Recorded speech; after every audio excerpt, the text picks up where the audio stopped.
ఐటీలో ఎంట్రీ కావాలా? Trainee software engineer గా అజా కోడింగ్ ట్యూటర్ లో 2 వీక్స్ ట్రయల్ పీరియడ్ లో వెంటనే చేరండి. నమస్తే, వెల్కమ్ టు సుమన్ టీవీ. నేను మీ సుమన్ టీవీ ఉషా. నయనతార తెలుగు సూపర్ స్టార్గా ఎంతో మంది తెలుగు ప్రేక్షకులని ఆకట్టుకుందని చెప్పడంలో ఎటువంటి అతిశయోక్తి లేదు. కానీ తమిళనాడు కనుక మనం చూసుకుంటే ధనుష్ అండ్ దాంతోపాటు నయనతార కాంబోకి పెట్టింది పేరు అని చెప్పొచ్చు. స్క్రీన్ పైన వాళ్ళిద్దరు కనిపిస్తే అందమైన జంట అని మాట్లాడుకునేలా ఉంటుంటుంది. సో వన్ ఫైన్ డే ఆవిడొక 3 పేజీల లేఖని ఇన్స్టాగ్రామ్ త్రూ నేను కేసుని ఫైల్ చేస్తాను, నాకు అన్యాయం జరిగింది, దిస్ ఇస్ నాట్ రైట్ అని చెప్పడం జరిగింది. దీనికి సంబంధించిన పూర్తి విచారణ ఏంటి అండ్ దాంతోపాటు కేసు ఫైల్ చేస్తాను అనే దాకా ఎందుకు వెళ్ళింది, ఈ ఫ్రెండ్షిప్ చెడ్డానికి గల ముఖ్య కారణాలు ఏంటి అనేది మనతో పాటు హైకోర్టు అడ్వకేట్ రవీంద్రనాథ్ గారు ఉన్నారు. ఆయన అడిగి తెలుసుకుందాం. నమస్తే రవీంద్రనాథ్ గారు. నమస్తే అండి ఉష గారు. సో ధనుష్ అండ్ నయనతార ఈ పేరుని చూస్తే చూడముచ్చటగా ఉంటుంది స్క్రీన్ పైన. అటు తమిళనాట ఇటు తెలుగు ప్రేక్షకులని ఆకట్టుకుందని చెప్పడంలో ఎటువంటి అతిశయోక్తి లేదు. లేడీ సూపర్ స్టార్గా ఆమెకంటూ ఒక మార్క్ని క్రియేట్ చేసింది నయనతార. కాకపోతే మనం కనుక ఇవాళ చూసుకుంటే ఇన్స్టాగ్రామ్లో ఆవిడ ఒక 3 పేజీల లేఖని చాలా క్లియర్గా ప్రాపర్గా రాసిందండి.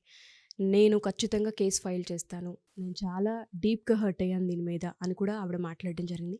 అసలు దీనికి సంబంధించిన పూర్తి విచారణ ఏంటి, ఆవిడ కేసు ఫైల్ చేస్తాననే దాకా ఇష్యూ ఎందుకు వెళ్ళింది, అసలు ఇష్యూ ఏంటి? ఈరోజు నవంబర్ 18th, ఈరోజు నెట్ఫ్లిక్స్లో రిలీజ్ అవుతుంది ఆ movie. It is a documentary movie. Nayanthara the beyond fairy tale. Fairy tale అంటే గారడీ, నిజంగా గారడీ నడుస్తుంది అక్కడ.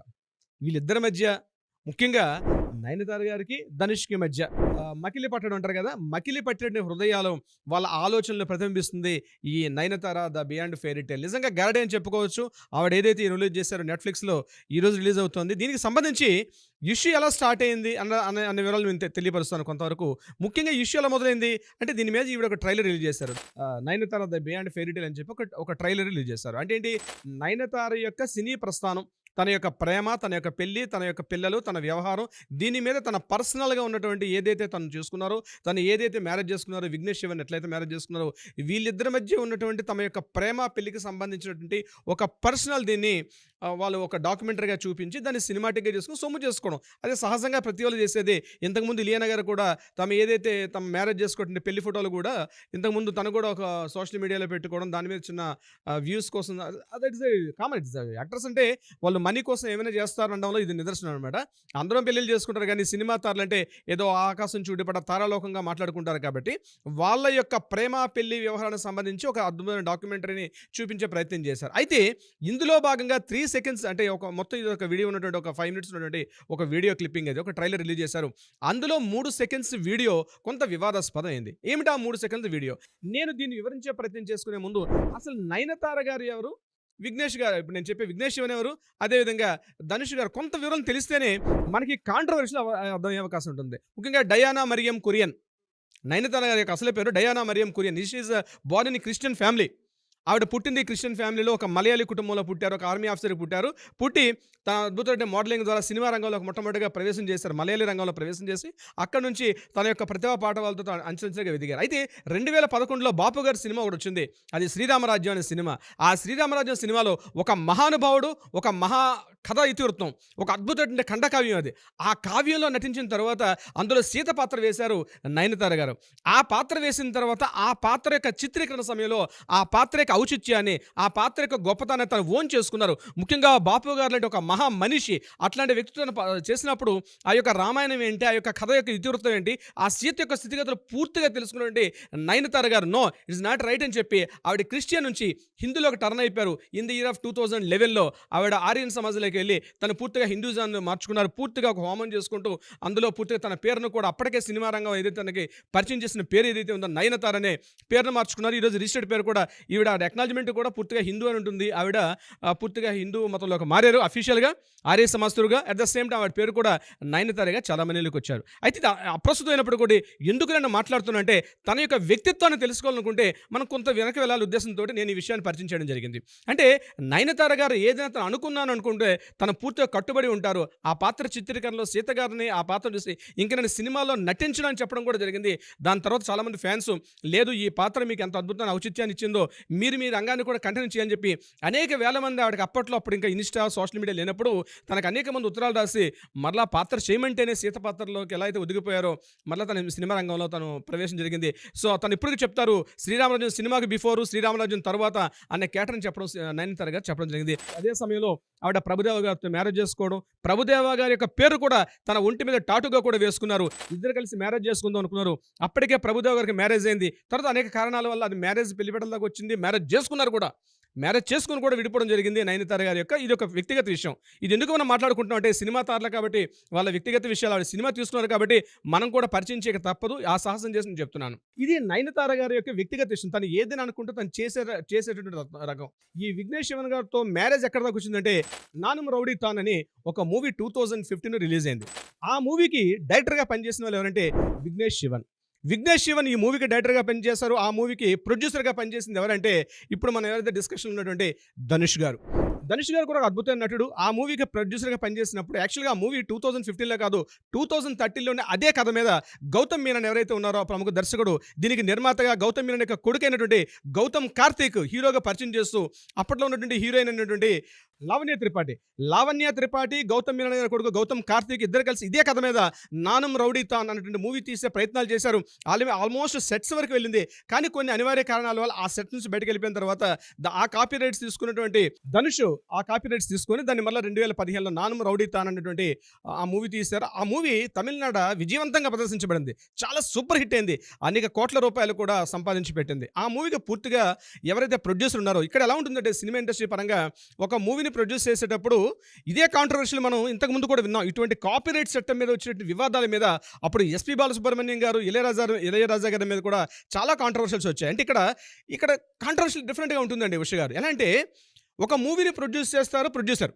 ఆ మూవీలో ఉన్నటువంటి సాంకేతిక నిపుణులు ఇంక్లూడింగ్ ఒక సంగీత దర్శకుడు కావచ్చు, ఒక ఫైట్ మాస్టర్ కావచ్చు, ఒక డ్యాన్స్ మాస్టర్ కావచ్చు, వీళ్ళందరినీ కూడా నటీనటుల సాంకేతిక బృందాన్ని మొత్తం కూడా తీసుకొస్తారు.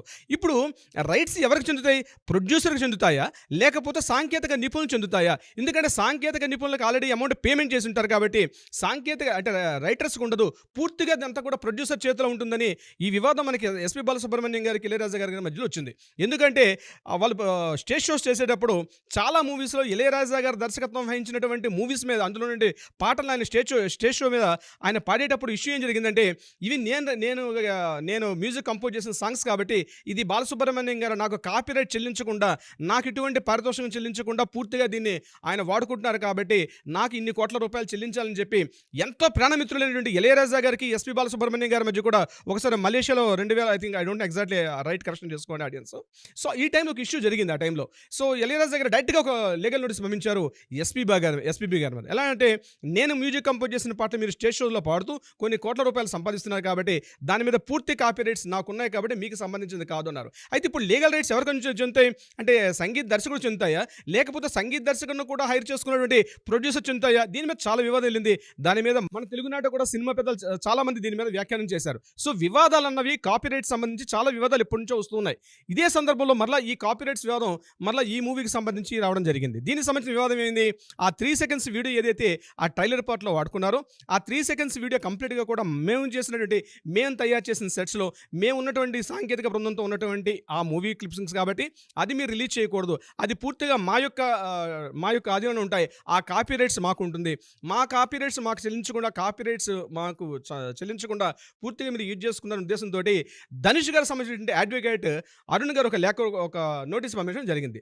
ఏమని పంపించారు? ఇది మాకు కాపీ రైట్స్ మీరు ఉల్లంఘిస్తున్నారు కాబట్టి దాని మీద సంబంధించి మాకు కాపీ రైట్స్ అమౌంట్ చెల్లించగానే మీరు చేయలేరు కాబట్టి మీరు మాకు 10 కోట్ల రూపాయలు చెల్లించాల్సిన అవసరం ఉందని చెప్పి ధనుష్ గారి తరపున అడ్వకేట్ అయినటువంటి అరుణ్ గారు లీగల్ నోటీస్ పంపించడం జరిగింది 3 seconds బెట్టికి.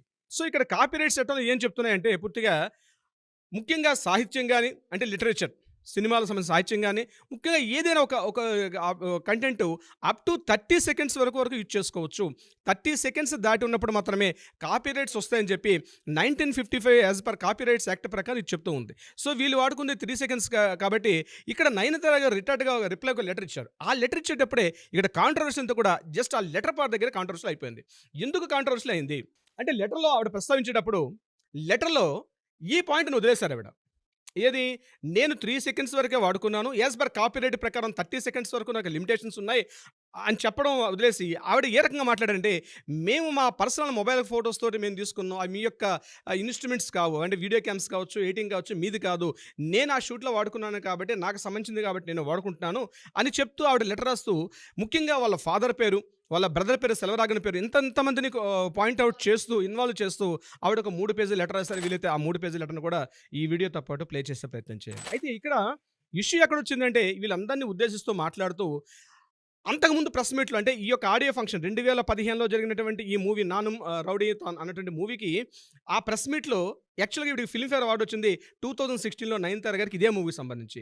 సో, ఫిల్మ్‌ఫేర్ అవార్డ్ అందుకునే ఫంక్షన్‌లో భాగంగా అప్పుడు ఆ రోజు నయనతార గారు మాట్లాడుతూ కొన్ని విషయాలు చెప్పడం జరిగింది. ఏమిటంటే, నేను ఈ మూవీలో యాక్ట్ చేస్తునేటప్పుడు నా యాక్షన్ పూర్తిగా ధనుష్ గారికి నచ్చలేదు. నన్ను చాలా అసహించుకున్నారు.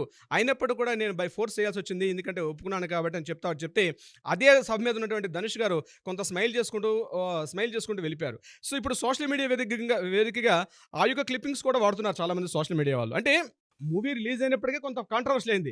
సో, ఇప్పుడు ఈ రోజు ఎందుకు వచ్చింది ఇష్యూ అంటే, ఈ రోజు ఎప్పుడైతే Nayanthara the beyond fairy tale అనేటువంటి ఏదైతే తన డాక్యుమెంటరీని తీసుకొస్తున్నారో, సో ఈ మూవీకి సంబంధించి ఆ మెయిన్ తన లైఫ్‌లో ముఖ్యంగా ఫిల్మ్‌ఫేర్ అవార్డ్ అందుకున్న ఫంక్షన్ కావచ్చు, అదేవిధంగా తన హస్బెండ్ అయినటువంటి ఈ విఘ్నేష్ శివన్ గారు కూడా ఒక టాప్ హిట్ ఇచ్చినటువంటి మూవీ కాబట్టి, ముఖ్యంగా వీళ్ళిద్దరు మ్యారిటల్ లైఫ్‌లో స్టార్ట్ అవ్వడం కూడా ఈ మూవీతో స్టార్ట్ అయింది కాబట్టి, ఈ మూవీ వీళ్ళకి చాలా ప్రైమ్ ఇష్యూ ఇన్ఫర్మేషన్ అనమాట. సో, దీనికి సంబంధించి ఎన్ఓసి ఇవ్వమని చెప్పి ఈ మూవీ మేము కొన్ని క్లిప్పింగ్స్ వాడుకుంటాం అని చెప్పి ధనుష్ గారికి నేను 2 ఇయర్స్ నుంచి నేను రిపీట్ చేసి అడుగుతున్నప్పుడు కూడా ఆయన రెస్పాండ్ అవ్వట్లేదు. అందువల్ల నేను దీన్ని పెద్దగా టచ్ చేయలేదు. ఓన్లీ 3 సెకండ్స్ వాడుకున్నా అని చెప్తూ ఒక పెద్ద వృత్తాంతం రాశారు ఈ 3 పేజీల వృత్తాంతంలో ఈ ముఖ్యంగా నయనతార గారు. అయితే ఇక్కడ కాంట్రవర్సీ ఏమిటంటే, సినిమా రంగంలో ఉన్నటువంటి వ్యక్తులు ముఖ్యంగా తమ యొక్క మూవీ కావచ్చు, తమ యొక్క వెబ్ సిరీస్ కావచ్చు, ఇటువంటి సందర్భాల్లో ఏదో ఒక కాంట్రవర్సీకి వెళ్ళడం అలవాటు. అయితే ఈరోజు ఉన్నటువంటి ఈ కాంపిటీషన్‌లో తన యొక్క మూవీని ప్రమోట్ చేసుకునే ఉద్దేశంతోటి, తను ఏదైతే డాక్యుమెంటరీ ఈరోజు నెట్‌ఫ్లిక్స్‌లో రిలీజ్ అవుతుందో, దీన్ని కాస్త కాంట్రవర్సీ చేసే ఉద్దేశంతో బహుశా ఇటువంటి వివాదం తలెత్తిందా అని చెప్పే కొంతమంది విమర్శకులు కూడా ఉన్నారు. ఎందుకంటే ఇది ఎప్పుడో 10 years back movie. 9 years back జరిగినటువంటి ఒక అవార్డ్ ఫంక్షన్. ఇన్సిడెంట్. ఇప్పుడు జరుగుతుంది ఎప్పుడో 2 ఇయర్స్ బ్యాక్ 2022 జూన్‌లోనే మ్యారేజ్ అయిపోయింది. సో, 2 ఇయర్స్ బ్యాక్ అయిపోయిన వీళ్ళ మ్యారేజ్ లైఫ్ స్టైలు. ఆల్రెడీ 2 పిల్లలు ఉన్నారు ఈరోజు నయనతార గారికి. ఎప్పుడో 2 ఇయర్స్ బ్యాక్ ఉన్నటువంటి ఆ లవ్ ట్రాక్‌ని ఎట్ ద సేమ్ టైమ్ వాళ్ళ యొక్క వైవాహిక జీవితానికి 2 సంబంధించి ఈరోజు వాళ్ళ ఒక వెబ్ సిరీస్ తీయడం, ఒక డాక్యుమెంటరీ తీయడం. దీనికి సంబంధించిన స్టోరీ ఎప్పుడు 10 years. 10 years back story. 9 years back Filmfare award. ఇదంతా గతంలో జరిగిపోయిన దాన్ని ఈరోజు ఆడియన్స్ మీద రుద్దే ప్రయత్నం చేస్తున్నారా? ఇదంతా ఒక కాంట్రవర్షియల్ క్రియేట్ చేసుకునే ఉద్దేశంతోటి నయనతార గారు చేస్తున్నారా అనడంలో కూడా కొంత ఏదో డౌట్‌గా ఉంది. అయితే ఏదేమైనప్పుడు కూడా లీగల్ చట్టాలు ఏం చెప్తున్నాయి అనే విషయానికి వస్తే, డెఫినెట్‌గా ధనుష్ గారు ఏదైతే రైట్ చేశారో ఈ క్వశ్చన్ రేపు లీగల్‌గా నిలబడే అవకాశం ఉండకపోవచ్చు. ఆయన సైడ్ సపోర్ట్ ఉండకపోవచ్చు. ఎగ్జాక్ట్‌లీ. దేనికి? ఇక్కడ 2 రకాలు ఉంటాయి. హ్యూమానిటీ వాల్యూస్ వేరే ఉంటాయి. చట్టాలు వేరే విధంగా ఉంటాయి. న్యాయాలు వేరే విధంగా ఉంటుంది. చట్టం ఎప్పుడు కూడా ఏం ఆలోచిస్తుందంటే, ఇప్పుడున్న ఇష్యూని గురించి మాట్లాడుతుంది. దాని బియాండ్ లిమిట్స్ గురించి మాట్లాడదు. ఎందుకు ఇలా చట్టం చేసిన విషయం తప్పించి, ఈరోజు ఈ ఇష్యూ ఏదైతే కాంట్రవర్సీ జరిగిందో, ఈ కాంట్రవర్సీ న్యాయ పరిధిలోకి వస్తుందా రాదా, ఈ న్యాయ పరిధిలో ఎవరు వివాదంలో ఉన్నారు, ఎవరు ఉల్లంఘించాలనే విషయాన్ని తీసుకుంటుంది. కాబట్టి ఇక్కడ హ్యూమానిటీ వాల్యూస్, మానవతా విలువలు, మానవీయ కోణాలు, మానవతా దృక్పథాలు ఇవన్నీ కూడా చట్టాలు చాలా తక్కువ కలుస్తాయి. సంఘటన యొక్క పూర్వపరాలు, సంఘటన యొక్క స్థితి ఏమిటనే విషయంలో ఆలోచిస్తారు. కాబట్టి ఈరోజు ఈ సంఘటనకు సంబంధించి బహుశా ధనుష్ గారికి రివర్స్ అయ్యే అవకాశం ఉంటుంది. బహుశా మనకున్నటువంటి అన్ని సమాచారం మేరకు మనం చూసినట్లయితే, ఎందుకంటే 3 సెకండ్స్ లిమిట్ వాడారు కాబట్టి ఆ 3 సెకండ్స్ ఆ ఇష్యూ మీద కేవలం ఇక్కడ ఆ 3 సెకండ్స్ లిమిట్ ఆ డ్యూరేషన్ గురించి మాట్లాడదాం. కాబట్టి యాజ్ పర్ కాపీరైట్స్ యాక్ట్ ప్రకారం అప్ టు 30 సెకండ్స్ వరకు యూజ్ చేసుకునే అవకాశం ఉంది. కాబట్టి ఈరోజు ఆ డాక్యుమెంట్ రిలీజ్ అయిన తర్వాత ఎంత నిడివేగల వృత్తాంతం వాడారు అందులో, అంటే 3 సెకండ్స్ వాడారా, అబౌవ్ 30 సెకండ్స్ వాడారు అనేది. ఎందుకంటే మనం చూసేది ఓన్లీ జస్ట్ ట్రైలర్ పార్ట్. ఈరోజు కంప్లీట్ ఫుల్ లెంగ్త్ రిలీజ్ అయిన తర్వాత అందులో ఎంత వాడారు అనే దాని మీద ఆధారపడి ఉంటుంది. రేపు రిలీజ్ అయిన 10 crores వాళ్ళు కాంపెన్సేషన్ చేశారా, లేకపోతే ఏంటి వాళ్ళ విషయం అనేది, ఇద్దరు కలిసి కాంప్రమైజ్ అవుతారు అనేది, రకరకాల ఇష్యూస్ జరిగిన తర్వాత కాంప్రమైజ్ అవకాశాలు కూడా చాలా ఉంటాయి. దీని మీద ఈ యొక్క లెటర్ స్పందిస్తూ కొంతమంది ఆల్రెడీ ధనుష్తో యాక్ట్ చేస్తుంటే, కొంతమంది హీరోయిన్స్ కూడా, కొంతమంది ముఖ్యంగా నయనతార గారికి సపోర్ట్ చేస్తూ కొంతమంది ఈ ఎక్స్లో పోస్ట్ చేయడం కూడా, ట్విట్టర్లో పోస్ట్ చేయడం కూడా కొంతవరకు మనకు కనిపిస్తుంది. ముఖ్యంగా అనుపమ పరమేశ్వరన్ గారు, అదేవిధంగా శృతి హాసన్ గారు, ఇలాంటి చాలామంది కూడా ఈవిడికి వత్తాసు పలుకుతున్నారు. ఏంటంటే, మనం ప్రతి మూవీలో చేసేటప్పుడు మనకంటూ ఒక వ్యక్తిగత స్వేచ్ఛ ఉంటుంది. మన సెల్ఫ్ ఐడెంటిటీ మనం కోల్పోతూ మనం పూర్తిగా ఒక ప్రొడ్యూసర్ చేతిలో వెళ్ళడం కరెక్ట్ కాదు అన్నట్టుగా అంటారు. కానీ యాక్చువల్గా ఏంటంటే, it's a total industry industry అండి ఉష గారు. It's total industry. అంటే ఒక మూవీని మేకింగ్ చేసేటప్పుడు ప్యూర్లీ ఇట్స్ ఎ ఫక్తు వ్యాపారం. It's a business. So business point of వ్యూలో బిజినెస్ ఎథిక్స్ ఆలోచిస్తే తప్పించి ఇక్కడ వ్యక్తిగతంగా మాకు ఉందా లేదంటే మీరు ఎప్పుడైతే ఒక అగ్రిమెంట్ సైన్ చేశారో అగ్రిమెంట్ సైన్లోనే టోటల్గా మీకు ఇవన్నీ ఉంటాయి.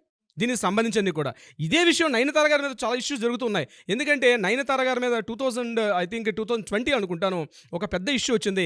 నయనతార గారు అప్పట్లోనే చాలా 6 crores వరకు డిమాండ్ చేస్తుంటారండి ప్రతి మూవీకి. అట్ ద సేమ్ టైం తన వ్యక్తిగత అవసరాలు ఏవైతే ఉంటే కార్వాన్ కావచ్చు, లేకపోతే తనకు వచ్చినటువంటి బాడీ గార్డ్స్, తన security, at the same time తన హస్బెండ్తో కలిసి తను తిరుగుతున్న టూల్ అనేది అంతటా కూడా ఎక్స్పెండిచర్స్ అంతా కూడా టోటల్గా ప్రొడ్యూసరే బేర్ చేయమని చెప్పి నయనతార గారు డిమాండ్ చేయడం. ఆ టైంలో ప్రొడ్యూసర్స్ కమిటీ, ముఖ్యంగా తమిళనాడు ప్రొడ్యూసర్స్ కమిటీ టోటల్గా నయనతార గారిని బ్యాన్ చేసే పరిస్థితి కూడా వెళ్ళడం మనం చూసాం ఆ టైంలో. సో ఇష్యూస్ అనేవి జరుగుతూ ఉంటాయి, ఇవన్నీ కూడా కామన్గా. అయితే ఈ రీసెంట్గా ఉన్న ఇష్యూ మీద అది నయనతార గారు రాంగా, ధనుష్ గారు రాంగా అన్నది చట్టం అయితే ఇప్పుడు అందిన మన ఇన్ఫర్మేషన్ ప్రకారం అయితే నయనతార గారు సపోర్ట్గా ఉంది. బట్ రేపు ఇది కంప్లీట్గా ఈ రిలీజ్ అయిన తర్వాత అందులో ఎంత నిడివి, ఎంత టైం లెంగ్త్ ఉన్నటువంటి క్లిప్పింగ్ అన్న దాన్ని బట్టి బేస్ చేసి ఉంటుంది. కాబట్టి ఇక్కడ నా వ్యక్తిగతంగా నేను కెమెరా తీసుకెళ్ళి నేను షూట్ చేసుకున్నట్టే డెఫినెట్గా వర్తించదు. ఎందుకంటే ఒక ప్రొడ్యూసరు తను ఫెయిల్ అవుతుందో సక్సెస్ అవుతుందో తెలియదు కాబట్టి డెఫినెట్గా తను అమౌంట్ పెట్టాడు కాబట్టి he has a complete right in the as a producer కానీ కంప్లీట్ రైట్స్ ఉంటాయి. ప్రతి క్లిప్పింగ్, ప్రతి ఈవెన్ సెకండ్ కూడా ఆయన ఇన్స్ట్రుమెంట్స్ వాడతాం కాబట్టి డెఫినెట్గా ఆయనకే ఆ వర్త్ ఉంటుంది ఉష గారు. చూద్దాం సార్, ఎందుకంటే మూవీ రిలీజ్ అయ్యేదాన్ని బట్టి అసలు కాల పరిమితి, టైం పరిమితి ఎంతవరకు వాళ్ళు వాడారు అన్న దానిపైన డిపెండ్ అయి ఉంటుంది. ప్రస్తుతం ఉన్న దాన్ని బట్టి కనుక చూస్తే కొంతవరకు వీడికి సపోర్ట్ కనిపిస్తూ ఉందన్నది వాస్తవం. ఏదేమైనా వెయిట్ చేద్దాం సార్ దాని గురించి. Thank you sir, thank you so much. Thank you so much Usha గారు.